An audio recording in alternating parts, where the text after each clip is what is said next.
Hello and welcome to RevSportz breaking news. By now you must have woken up to the news that Tim David has been selected in the Australian T20 World Cup squad. Remember, Australia is defending champions, and Tim David, who's probably one of the best finishers in this particular format, will add a lot of strength to Australia's already very strong squad.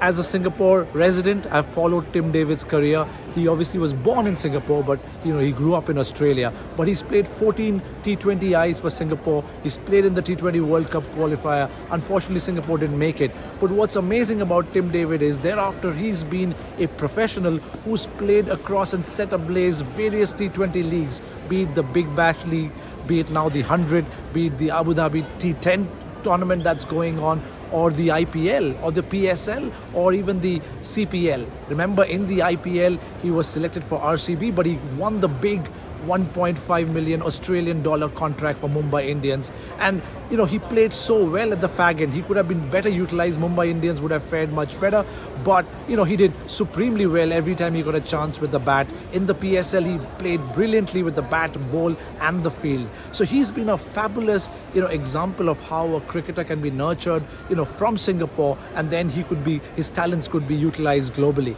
But the big news is not just about his selection. Of course, everyone's wondering, will he make it to the 11? Who will have to sit out? But the bigger question for me is the professionalism in cricket. Cricket is moving towards the club culture that we have seen in club soccer. How various players around the world have become sort of professional mercenaries, if you will, playing for various different clubs. Tim David will become the first player of his kind who will play for the national side without getting a central contract. Whilst we have players like Matthew Wade and Kane Richardson who have missed the central contract and will play for Australia, will be in the squad, Tim David has never received a central contract, and this is the first time where this is happening. Now, this is setting a massive precedent where players, if they don't choose to play for their national, if they don't choose to go for their national duties first, they get to pick and choose specific national tournaments that they play for. But thereafter they are mercenaries, and they are going to pick and choose various T20 and the hundreds and the T10 leagues, which is where they will make bulk of their money. Now, this is also what we are seeing in New Zealand cricket. Trent Boult, Jimmy Neesham, and even as recent as this week, Colin Grandehome, they've all made similar decisions. Is this good for cricket? Is this the future of cricket? Is this how professional cricket will sort of grow, where players from different parts of the world may get picked and chosen by certain large countries to play key tournaments in world cricket, but thereafter they're sort of released to go and express themselves in various T20 tournaments. Especially Tim David's case will really set a precedent. He's set to earn about $10,000 per game that he plays for Australia in the World Cup, but unless he plays 12 games, he isn't going to get a central contract. The question is whether Cricket Australia will want to make this, by design. Will they want to keep him only for a few select games for the World Cup and then let him go?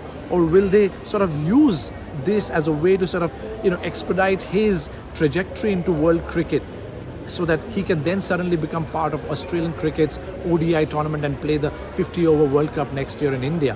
Lots to be seen, but this is definitely an unprecedented moment. Extremely proud as someone who's part of the Singapore cricket ecosystem. Very proud to see Tim David's rise in the last 3-4 years. I wish him all the best. I really want to see him as part of the Australian mix. But what I'm really interested to track and see is, does this become a trend across world cricket? We'll have to wait and watch. For now, this is Prantik signing off for RevSportz. Thank you.